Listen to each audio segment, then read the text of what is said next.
We all know the story of how the United States was the first to develop the nuke, but today there are now 10 countries around the world that have successfully created them, some helping each other, but most in secrecy, involving a lot of spying, rivalry, and betrayal.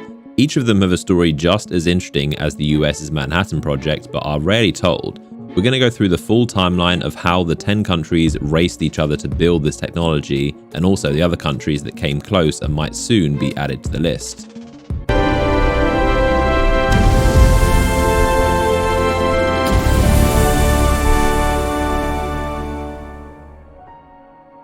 The story begins in 1938 when German scientists first discovered nuclear fission, the ability to split atoms releasing massive energy through a chain reaction. The following year, Albert Einstein would warn the US of the dangerous possibilities in weaponizing this technology.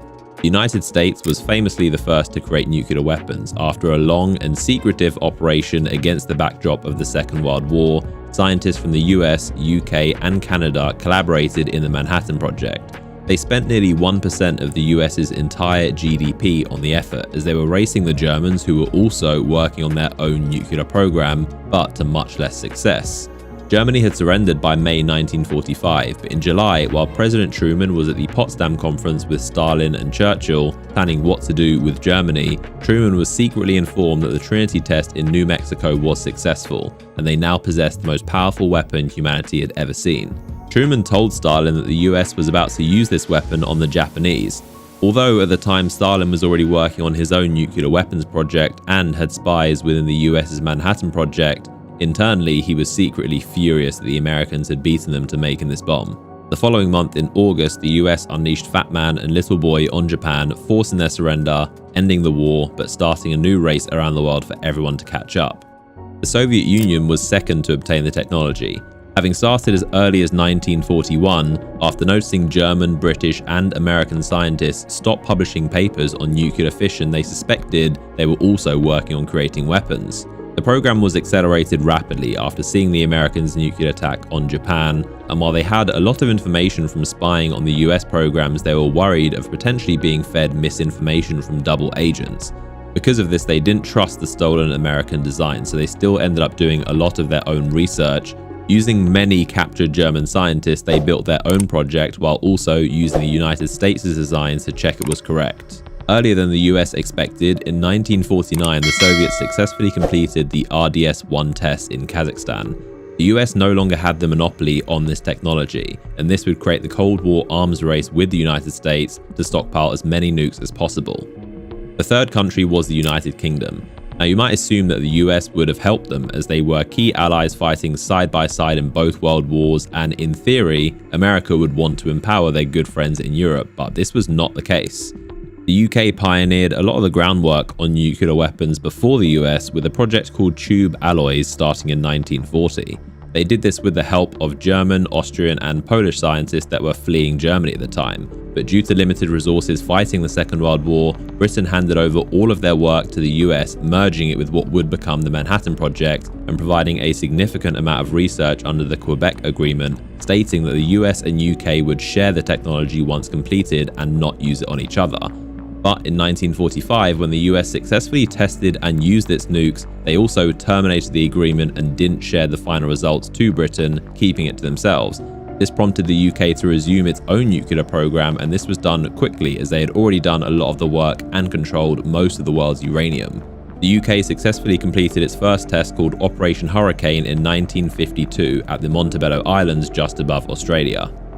Meanwhile, after the Soviets had developed nukes much faster than expected in 1949, the US immediately began work on a newer type called thermonuclear weapons. Unlike the standard atom bomb, which uses fission to split atoms, these use fusion to combine atoms, the same process that happens inside stars, and these are significantly more powerful than atom bombs. Scientists like Oppenheimer, who led the Manhattan Project, warned the US not to develop these because of the extreme danger to mankind and where this nuclear arms race was going. But despite this, President Truman gave the go-ahead to continue. In 1952, the United States successfully completed Ivy Mike, the first test of a hydrogen thermonuclear bomb over 450 times more powerful than the one dropped on Nagasaki. The Soviets then completed theirs in 1955 called the RDS-37, and the UK completed theirs in 1957 called Operation Grapple. Because of this new threat of hydrogen bombs, the US then decided to re-sign a nuclear agreement with the UK the following year in 1958. The fourth country was France, who already had a few scientists working on the Manhattan Project and started their own nuclear program after World War II, collaborating with Israel, but mainly focusing on energy instead of weapons. That was until after the embarrassment of the Suez Crisis and increasing tensions between the US and Soviets prompted France to want their own deterrent strategy and to retain their place as a great European power. The United States was much more against the idea of France having nukes than Britain, as France had a slightly different policy on how they could be used, so France developed them almost completely independently. The French President Charles de Gaulle spearheaded the effort and stated that nuclear weapons were essential for France to be a truly sovereign and great power. He also wanted strategic independence from NATO and the United States. They sourced uranium from its colonies in Niger, Gabon, and Madagascar, which was a huge help, and despite being in ruins after the Second World War, the French scientists worked tirelessly. They successfully carried out their first test in 1960 called the Gerbois Blue in the French colony of Algeria in the Sahara Desert, and then its first hydrogen bomb in 1968.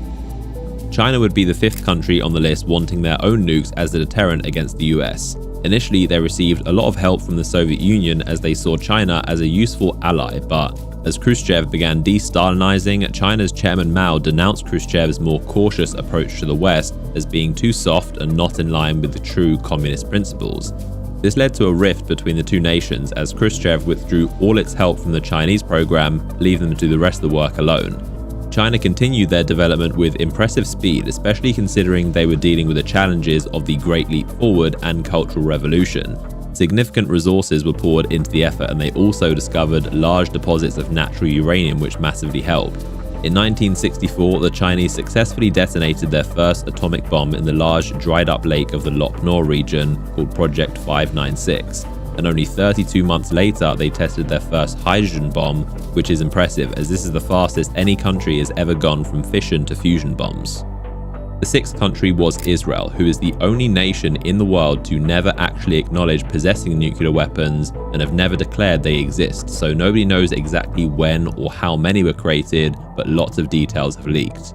As mentioned, the Israelis were working with the French since the 50s on nuclear energy, and France helped Israel build a secret nuclear facility in the Negev desert, which became a problem in 1963 as US President Kennedy became concerned the Israelis were developing nuclear weapons. JFK was strongly opposed to this and demanded the US be allowed to inspect the facility to ensure it was being used for energy and not bombs. Israel repeatedly denied and delayed the US demands, only allowing careful, staged inspections while concealing hidden underground facilities that were later revealed to be creating weapons. Israeli Prime Minister and founder David Ben-Gurion was reportedly obsessed with obtaining nuclear weapons, and it created a rift with the United States, who weren't close allies at the time. This cooled off as JFK's successor, Lyndon B. Johnson, was much less aggressive on preventing Israel's nuclear weapons program, which is believed to have been completed around 1967. While Israel's nuclear capabilities had been rumored and speculated all throughout the 60s, the big revelation came later in 1986. Mordecai Vanunu, an Israeli technician who worked at that Negev nuclear research center, fled Israel and leaked to the British press a massive amount of photos he took personally and documents detailing what the facility was really being used for. He was then kidnapped by Israel's Mossad in Rome after being lured there by a female Mossad agent he believed he was going on a date with. He was then sedated and brought back to Israel, where he was sentenced to 18 years in prison for espionage and treason in a behind closed doors trial. He's currently under significant restrictions to his speech and travel and has been rearrested many times for parole violations, speaking to the press and attempting to leave Israel. It's also believed from his leaks that Israel has developed thermonuclear weapons. The seventh country on the list is India, who, like many others, expressed the need to have this latest technology after the Second World War, mainly for deterrence and protection from Pakistan and China. Research began in the 1940s but would take several decades to complete the process. This was accelerated after India lost a border war with China in the Himalayas in 1962 to stop Chinese aggression. It had first been developing nuclear energy, getting supplies for its reactors from countries like Canada and the US while secretly using them to develop weapons. The first test was successfully completed in 1974, codenamed Smiling Buddha, in the desert of Rajasthan, in which they called a peaceful nuclear explosion. This test drew worldwide condemnation and sanctions as India was using a Canadian reactor provided for energy purposes and because they refused to sign the Nuclear Non-Proliferation Treaty. This is where countries agree to set rules to limit the spread and use of such weapons. However, India did deliberately refrain from fully weaponizing the technology into warheads while theoretically researching the means to weaponize in case they needed to in the future. Most Indian politicians were opposed to creating activated nuclear weapons, so it was a slow process that wouldn't be completed until the 90s. The 8th country to develop nuclear weapons was South Africa, which is one of the most unique stories. It possessed one of the world's largest reserves of natural uranium, which is a key ingredient, and had been supplying it to the US, UK, France, and potentially the Soviet Union and Israel, most of which was intended for peaceful energy reactors, but it's likely some also ended up being used for weapons. Since 1948, South Africa had created a nuclear energy program, but by the 1960s and 70s, they shifted interest into weapons due to the increased Soviet influence that was spreading in Namibia and Angola. As well as this, the apartheid regime drew worldwide condemnation, causing South Africa to become politically isolated and without many allies for protection. In 1977, they created a testing facility in its Kalahari Desert and nearly detonated a bomb, but when a Soviet satellite spotted it and reported this to the US, the backlash and international pressure stopped the test. In 1979, US satellites detected a double flash of light in the Prince Edward Islands controlled by South Africa in the Indian Ocean. This was called the Vela incident and is widely believed to have been a joint nuclear test by Israel in collaboration with South Africa. They likely allowed Israel to test its weapons there in exchange for South Africa gaining some of this research for its own program, who didn't have functional weapons yet at the time. By the mid-1980s, it had created 6 nuclear bombs, roughly the size of the one dropped on Hiroshima, and it's believed to have achieved this with the help of Israel, likely in exchange for its large uranium supplies. South Africa maintained deliberate ambiguity around its weapons, never admitting to having nukes, similar to Israel, to act as a deterrent from hostile nations. But by the 90s, as the Soviet Union collapsed, its need for protection from communist threats dissipated, and with the apartheid regime coming to an end, it feared handing over nuclear weapons to the next incoming government, so it opted to be the first nation in history to dismantle and dispose of its nukes, and then admitted to the world that it had actually possessed them. The designs were destroyed and the enriched uranium was locked in a nuclear facility vault, although in 2007 armed intruders breached the facility and came close to stealing the materials before being stopped, and there are still fears today about this weaponized uranium falling into the wrong hands. Pakistan would become the 9th country, beginning the process in the 1970s after losing a war with India, their biggest rivals, in 1971, causing East Pakistan to become Bangladesh. Their prime minister said that if India builds the bomb, we will eat grass or leaves, even go hungry, but we will get one of our own. After India conducted its Smiling Buddha test in 1974, the race was on to catch up. Abdul Qadir Khan was a Pakistani scientist who, while working at the Dutch nuclear facility, stole top-secret intelligence on how to enrich uranium and brought them back to Pakistan, which was a main foundation to their nuclear weapons program. They also had significant help from China, who provided expertise, materials, and blueprints to develop a bomb. This was because China wanted another ally against India, also being one of its rivals, and saw the benefit in arming Pakistan. The US did little to stop Pakistan's nuclear weapons program, initially underestimating their capabilities, but also because Pakistan was a key ally against the Soviet invasion of Afghanistan. The US didn't want to risk their alliance and often turned a blind eye despite mounting evidence that Pakistan were using the US military funding to develop weapons. In 1998, India detonated 5 non-peaceful warheads, including a thermonuclear bomb. Just weeks later, in response, Pakistan also detonated 5 bombs underground in the Ras Ko mountain range, successfully completing their first ever test and making them the latest nuclear-armed nation. While India operates a no first use policy, meaning they are only for deterrence and to be used in retaliation to such weapons being used on them, Pakistan operates a first use policy, preserving the right to use them however it sees fit, and indicated it would use nukes against India even if no nuclear weapons were used on them. While this policy concerns many nations, it has proved successful for Pakistan, leading to a weaker response from India in their many conflicts since, out of fear of how Pakistan might respond. An Indian military spokesperson said that Pakistan's threat of nuclear first use has deterred India from seriously considering conventional military strikes. Abdul Qadir Khan, the man mentioned earlier for stealing the Dutch nuclear blueprints, and dubbed the father of Pakistan's nuclear program, confessed in 2004 that he had been involved in illegally selling nuclear weapons technology to North Korea, Iran, and Libya. Seeing as none of these countries are a part of the Non-Proliferation Treaty, it drew worldwide concern about the uncontrolled spread of this technology. North Korea became the 10th and final country so far to develop nuclear weapons. The North Korean founder Kim Il-sung saw nuclear weapons as crucial to ensuring his regime's survival and asserting its power to the world to deter longtime rivals South Korea and the US. In the 1950s, the Soviet Union initially helped them develop their first nuclear research facilities for peaceful energy purposes, with many North Korean scientists being trained in the Soviet Union.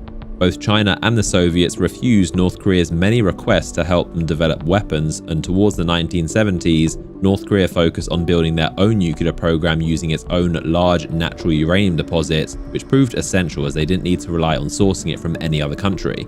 By the 1980s, the US became aware that North Korea was using spent nuclear energy fuel on creating weapons. Then, in the 90s, North Korea signed the Nuclear Non-Proliferation Treaty, despite secretly building weapons and delaying inspections from the International Atomic Energy Agency. In 1994, the US offered them light water reactors which would allow for peaceful nuclear energy production, while making it very difficult to use them for making weapons like their current graphite reactors were. The North Koreans initially agreed to this deal, but it ultimately broke down in 2002 due to a lack of trust between the two countries. The US accused the North Koreans of secretly enriching uranium, violating the agreement. This led North Korea to officially withdrawing from the Non-Proliferation Treaty and continuing its weapons program. As well as the initial help from the Soviets in the 50s on energy, they also had some limited help from China, but most importantly Pakistan, as mentioned earlier, which was crucial to their development. In 2005, Kim Jong-il claimed to have possessed functional nuclear weapons, and the next year, in October 2006, they completed their first successful nuclear test. Although it was so small at an estimated 0.5 kilotons, experts believed it didn't go off correctly and may have malfunctioned. In 2009, while Kim Jong-il's health was rapidly deteriorating, in what's believed to have been a show of strength, they detonated a second, much more powerful bomb, and a third in 2013. Then in 2016 and 17, it tested its first thermonuclear bombs. Now, while those are the 10 countries that have made their own nuclear weapons, there are lots more that hosted nukes from other countries under alliances for protection and deterrence. During the Cold War, the United States held nuclear weapons in Belgium, Germany, Italy, the Netherlands, Turkey, Greece, Denmark's Greenland, South Korea, Japan, the Philippines, Taiwan, Canada, Morocco, and Puerto Rico, although some of these were brief and some of them only had vehicles that contained nuclear weapons. Although most of these were removed towards the end of the Cold War, US nukes still remain today in Belgium, Germany, Italy, the Netherlands, and Turkey. The Soviet Union also stored significant amounts in their Soviet republics, with the most being in Ukraine and others being inside Belarus, Latvia, Lithuania, and Estonia, Georgia and Armenia, Kazakhstan, Uzbekistan, Turkmenistan, and as well as briefly in Cuba. All of these were since removed and dismantled with the collapse of the Soviet Union, although in 2023, Russia again provided Belarus with an estimated 130 warheads. There are also several other countries that were working on developing their own nuclear weapons but abandoned the work due to international pressure or lack of resources. These include Argentina, Brazil, Sweden, Romania, Algeria, Libya, Iraq, Iran, Egypt, Syria, Taiwan, and Japan. Many of these countries were actually very close to successfully developing the technology, notably Iraq, Syria, and Iran, who each made significant progress but all had facilities destroyed or sabotaged by Israeli missiles and cyber attacks. Iran is widely speculated to be the next nation closest to developing nukes, but their rival Israel, being the only nuclear-armed country in the Middle East, is very keen to prevent this. Saudi Arabia's leader Mohammed bin Salman has also said multiple times that without a doubt, if Iran gets them, then they will too.